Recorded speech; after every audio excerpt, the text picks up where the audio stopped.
You can attract strong connections, spark friendly conversations, and build community connections by using the same 3 mental pivots that made me confident. If you feel distraught or self-conscious when in public settings, you can change. And you don't have to spend a fortune or have a fancy degree. Just pure determination and the will to learn. I know because I lived in social solitude until I was nearly 45, and I taught myself how to be confident in public settings. And I've broken my journey into 3 simple mindset shifts that anyone can do. It won't be easy, but I know you can do it because if I can, anyone can. And you'll also learn 3 things that magnetic people believe. Hi, I'm Lindy, and I help women see their potential, change their mindset, and grow fulfilling lives. If you struggle with social anxiety, you were probably raised in an environment where the adults were constantly putting themselves down.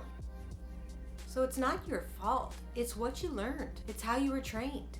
And it's all you know. But today, that's going to change. I can recall always asking the other kids, do you like me? Do you hate me? Are you mad at me? In fact, there was this time in like the 3rd or 4th grade, I can recall asking this girl if she hated me or if she was mad at me, and I kept pestering her as if I knew something about myself that she just hadn't seen yet. And she finally got so frustrated that she blew up at me and she's like, fine, I hate you. As embarrassing as it is for me to share that story with you, it paints a very clear picture of how negative self-beliefs can destroy relationships. The truth is, when you ask or feel like people dislike you, you're actually projecting your internal self-beliefs onto them.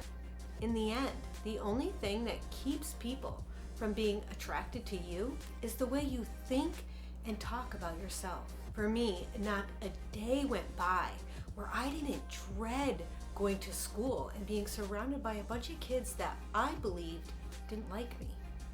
It was absolute torture, but it was a torture I was doing to myself. And like I said, this went on until I was in my mid-40s. To change, a mental pivot has to be made. You will need to view people from a different angle, so you approach them from a different angle. You see, if you're struggling with social anxiety, you are currently approaching people from a perspective of your own self-dislike. And this self-dislike is causing you to make assumptions about what the other person is thinking. Before you even enter the room, you are already assuming that people are thinking negatively about you or looking down on you, whether you realize it or not. You are going to have to change your root thought before entering a room. You are going to need to pivot your perspective by assuming people are innocent until proven guilty. Meaning, you are going to choose to believe that everyone in that room is good. They're thinking well of you, they like you, and they're interested in you. Until proven otherwise, you are going to approach people and speak to people as if your new perspective is true. Simply said, you're going to make the choice to believe the best about everyone. Magnetic people never say or think, do you like me? Because they just assume that you do. To exude a magnetic aura, I want you to do this before you get out of your car, go into work, go into a store, or any social gathering. I want you to say this out loud. I assume that people mean well, and if they aren't acting nice to me, then they're having a personal problem that has nothing to do with me. And I will pray or hope for their happiness. This exercise will help shift your perspective and free you from thinking all eyes are on you in a negative way. As a result, you will emulate a positive energy that causes people to be attracted to you because you make them feel uplifted. I'm not saying it'll be easy, and you will need to continually force yourself to put on this perspective and push your old perspective aside. But eventually it will become easy and natural. Pivot number 2, indecisiveness. I'm going to share an example of how I was indecisive. See if you can relate. When I was asked where I wanted to go out to eat, instead of considering my own personal likes, dislikes, and desires, I would always say, I don't care. What do you want? whatever, because I wanted the other person to do what they wanted so that they would feel happy, as if my thoughts and interests and desires were somehow going to bring them down. And this insecurity produced a repelling vibe. If you're a people pleaser, then at this point you've probably convinced yourself that you're just being thoughtful. But the truth is, you're afraid to let your own tastes and interests show because you doubt your own worth. Instead of returning a question with, I don't know, what do you want to do? Always contribute a suggestion. People want that. A one-sided relationship is very interesting. Even if it's as simple as furniture or clothing, I always catch myself wanting what other people have. Recently, I went shopping with some friends, and in another instance, my husband and I redecorated our living room. In both of these instances, I had to intentionally, mindfully think and add my own opinions, views, interests, and desires. So my personality was added to the pot, and I was involved in the creative process with others, making it fun for all of us. Magnetic people join the conversation, adding their thoughts and views while being respectful and open to the views of others. For this pivot, I want you to pick one thing that you're constantly deferring to other people for. And I want you to write down what you would say instead of having to defer to them. If it's food, pick out your favorite restaurant.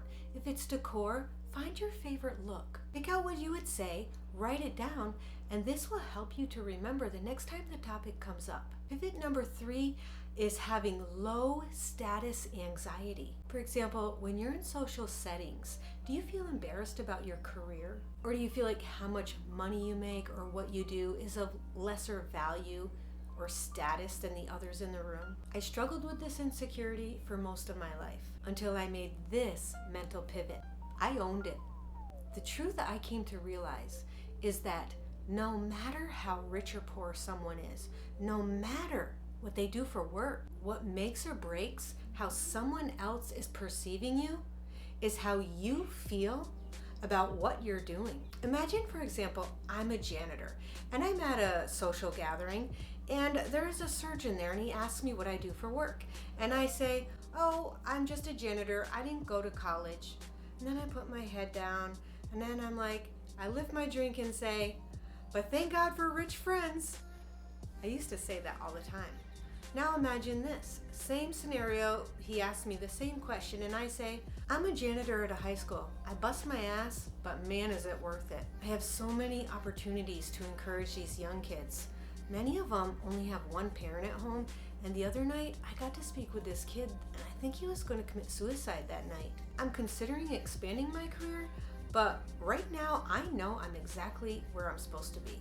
That surgeon and anyone else in the vicinity is going to respect what I do without question, because whatever I'm doing, I'm owning it.